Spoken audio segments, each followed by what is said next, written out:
ఒక గ్రామంలో ఓ బడాబాబు ఉండేవాడు. అతనికి ఒక మంచి తెల్ల గుర్రం ఉండేది. ఆ గుర్రం చాలా శక్తివంతంగా, అందంగా ఉండేది.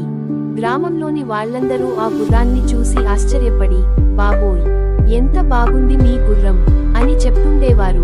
ఒక రోజు ఆ గుర్రం ఊచలు తెంచుకుని అటవీకి పారిపోయింది. అప్పుడు గ్రామస్తులు వచ్చి బాబుగారిని చూసి, అప్పుడా బాబుగారు నవ్వుతూ చెప్పారు, ఇది మంచిదా చెడ్డదా చెప్పడం ఇప్పుడే ఎలా, చూద్దాం ఏమవుతుందో. కొద్ది రోజుల తర్వాత ఆ గుర్రం తిరిగి వచ్చిందే కాక, అది అడవిలో ఇంకొన్ని అడవి గుర్రాలను కూడా తీసుకొచ్చింది. మళ్ళీ గ్రామస్తులు వచ్చి, వావ్, మీకు గొప్ప అదృష్టం, ఇప్పుడు మీ దగ్గర చాలా గుర్రాలు ఉన్నాయి.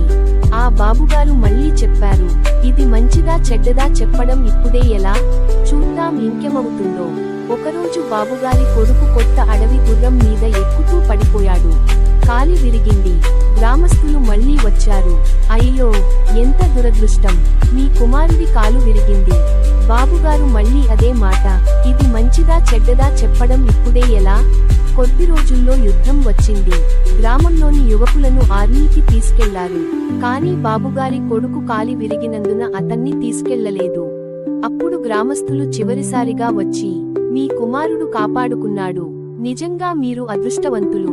బాబుగారు మళ్ళీ నెమ్మదిగా నవ్వుతూ అదే అన్నారు, ఇది మంచిదా చెడ్డదా చెప్పడం ఇప్పుడే ఎలా.